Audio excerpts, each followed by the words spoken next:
اعوذ باللہ من الشیطان الرجیم بسم اللہ الرحمن الرحیم۔ پیارے دوستو السلام علیکم۔ آؤ آج میں آپ کو حضرت عمر فاروق رضی اللہ تعالیٰ عنہ کا ایک ایمان افروز واقعہ سناتا ہوں۔ حضرت عمر فاروق رضی اللہ تعالیٰ عنہ کی 7 پشتوں میں کوئی بادشاہ نہیں گزرا تھا۔ آپ رضی اللہ تعالیٰ عنہ بھیڑ بکریاں اور اونٹ چراتے چراتے بڑے ہوئے تھے، اور آپ رضی اللہ تعالیٰ عنہ نے تلوار بازی اور تیر اندازی بھی کسی اکیڈمی سے نہیں سیکھی تھی۔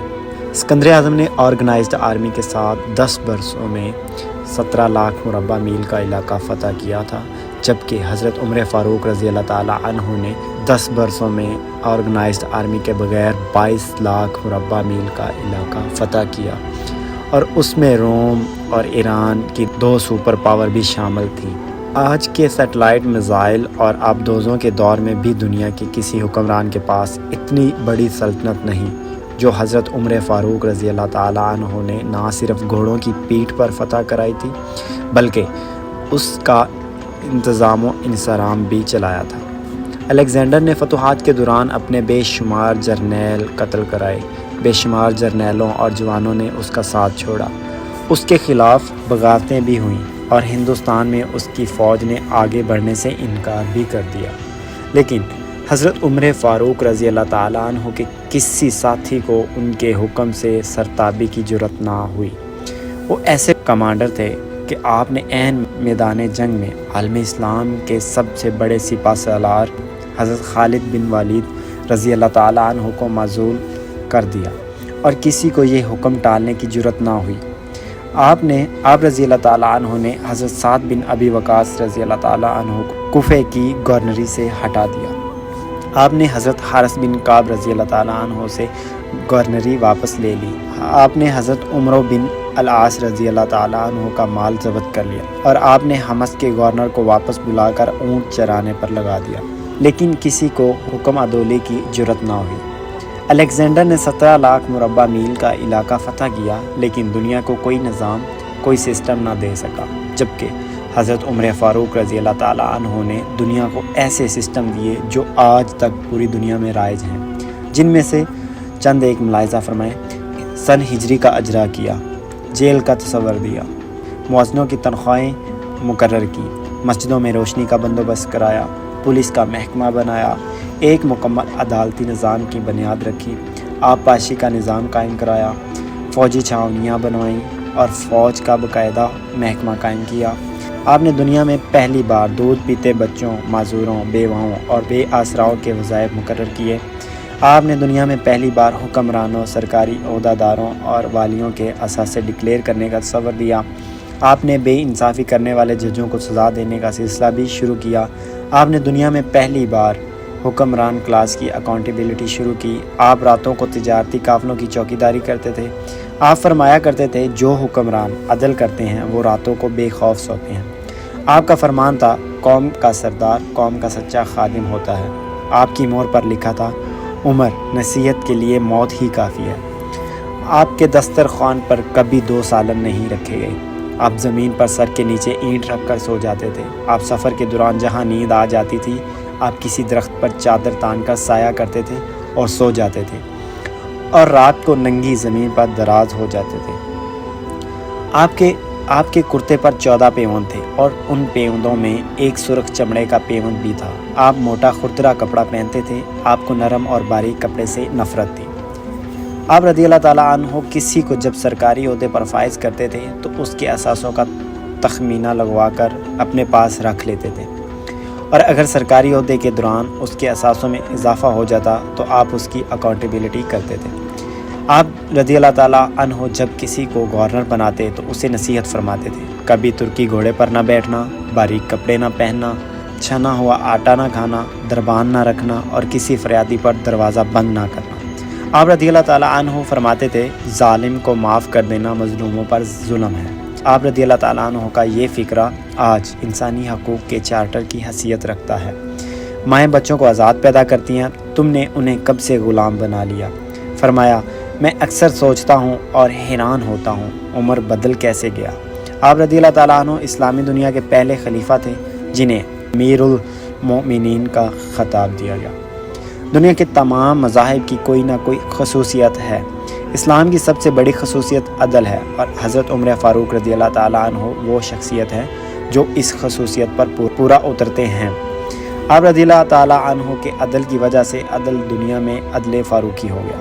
آپ رضی اللہ تعالیٰ عنہ شہادت کے وقت مقروض تھے، چنانچہ آپ کی وصیت کے مطابق آپ کا واحد مکان بیچ کر قرض ادا کر دیا گیا، اور آپ رضی اللہ تعالیٰ عنہ دنیا کے واحد حکمران تھے جو فرمایا کرتے تھے، میرے دور میں اگر فرات کے کنارے کوئی کتا بھی بھوک سے مر گیا تو اس کی سزا عمر یعنی حضرت عمر فاروق رضی اللہ تعالیٰ عنہ کو بھگتنا ہوگی۔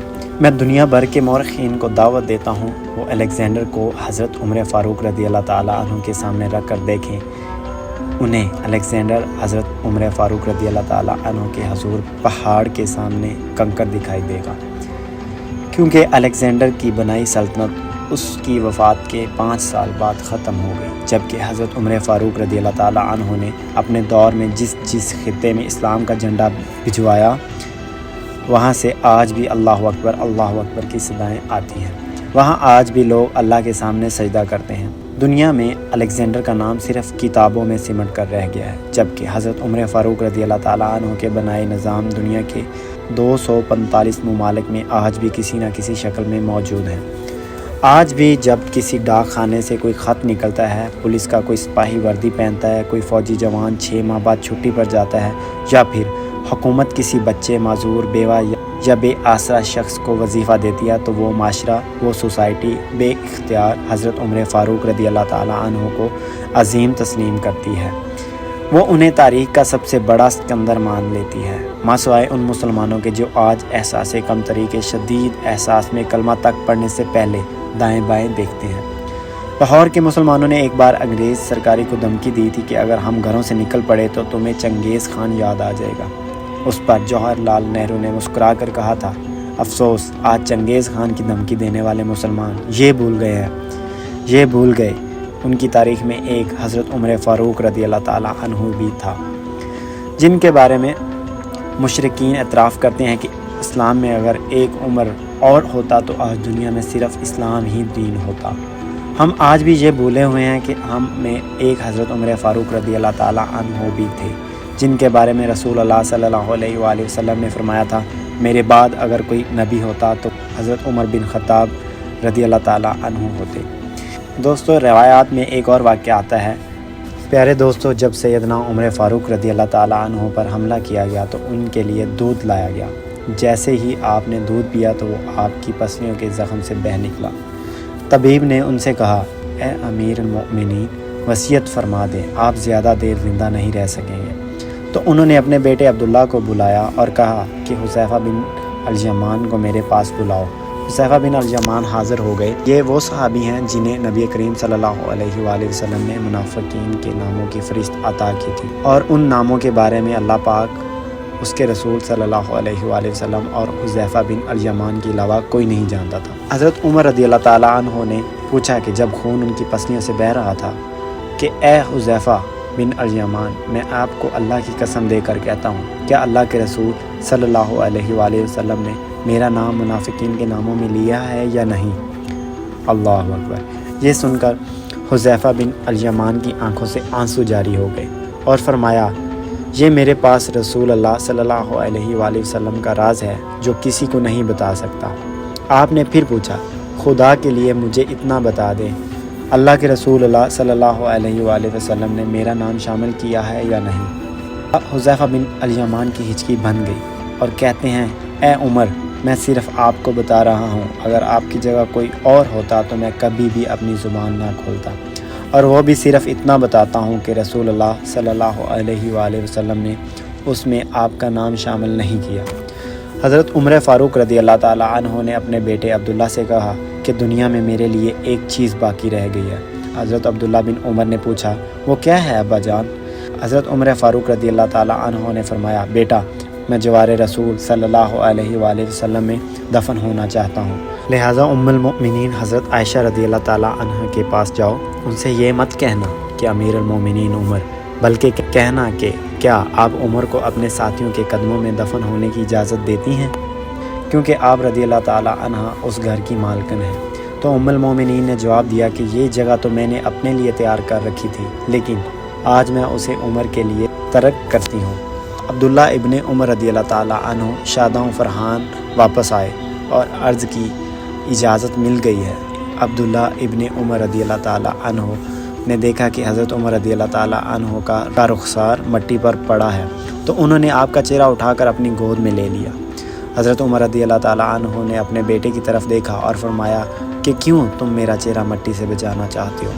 عبداللہ ابن عمر رضی اللہ تعالیٰ عنہ نے کہا ابا جان، لیکن حضرت عمر رضی اللہ تعالیٰ عنہ نے بات کاٹتے ہوئے فرمایا کہ اپنے باپ کا چہرہ مٹی سے لگنے دو، بربادی ہے کہ عمر کے لیے اگر کل اللہ پاک نے اسے نہ بخشا۔ حضرت عمر رضی اللہ تعالیٰ عنہ اپنے بیٹے کو یہ وصیت فرما کر موت کی آغوش میں چلے گئے۔ اے میرے بیٹے، میری میت مسجد نبوی میں لے جانا اور میرا جنازہ پڑھنا، اور حذیفہ بن یمان پر نظر رکھنا، اگر وہ میرے جنازے میں شرکت کرے تو میری میت روضہ رسول اللہ صلی اللہ علیہ وآلہ وسلم کی طرف لے جانا، اور میرا جنازہ روضۃ الرسول صلی اللہ علیہ وآلہ وسلم کے دروازے پر رکھ کر دوبارہ اجازت طلب کرنا اور کہنا اے ام المومنین، آپ کا بیٹا عمر یہ مت کہنا کہ امیر المومنین، ہو سکتا ہے میری زندگی میں مجھ سے حیا کی وجہ سے اجازت دی گئی ہو، اجازت رحمت فرما دیں تو دفن کرنا، ورنہ مجھے مسلمانوں کے قبرستان میں دفن کر دینا۔ عبداللہ ابن عمر کی نظریں حذیفہ بن الیمان پر تھی۔ وہ کہتے ہیں کہ میں حذیفہ بن یمان کو ابا جان کی نماز جنازہ پر دیکھ کر بہت خوش ہوا، اور ہم جنازہ لے کر روضہ رسول اللہ صلی اللہ علیہ وآلہ وسلم کی طرف چلے گئے۔ دروازے پر کھڑے ہو کر میں نے کہا اے ہماری ماں، آپ کا بیٹا عمر دروازے پر ہے، کیا آپ تدفین کی اجازت دیتی ہیں؟ ام المومنین نے جواب دیا مرحبا یا عمر، عمر کو اپنے ساتھیوں کے ساتھ دفن ہونے پر مبارک ہو۔ ام المومنین نے اپنی چادر سمیٹی اور روضہ رسول اللہ صلی اللہ علیہ وآلہ وسلم سے باہر نکلیں۔ اللہ پاک راضی ہو حضرت عمر سے، زمین کا چپا چپا جن کے عدل کی گواہی دیتا ہے، جن کی موت سے اسلام یتیم ہو گیا، جن کو اللہ کے رسول اللہ صلی اللہ علیہ وآلہ وسلم نے زندگی میں جنت کی خوشخبری دی ہو، پھر بھی اللہ کے سامنے حساب دہی کا اتنا خوف، ہمارا کیا بنے گا؟ یہ تھے حضرت عمر فاروق رضی اللہ تعالیٰ عنہ، جن کے بارے میں مشرکین اعتراف کرتے ہیں کہ اسلام میں اگر ایک اور عمر ہوتا تو آج دنیا میں صرف اسلام ہی دین ہوتا۔ ہم آج بھی یہ بھولے ہوئے ہیں کہ ہم میں ایک حضرت عمر فاروق رضی اللہ تعالیٰ عنہ بھی تھے، جن کے بارے میں رسول اللہ صلی اللہ علیہ وآلہ وسلم نے فرمایا تھا میرے بعد اگر کوئی نبی ہوتا تو وہ حضرت عمر بن خطاب ہوتے۔ صلی اللہ علی حبیبہ سیدنا محمد وعلی آلہ وصحبہ وبارک وسلم کثیراً کثیرا۔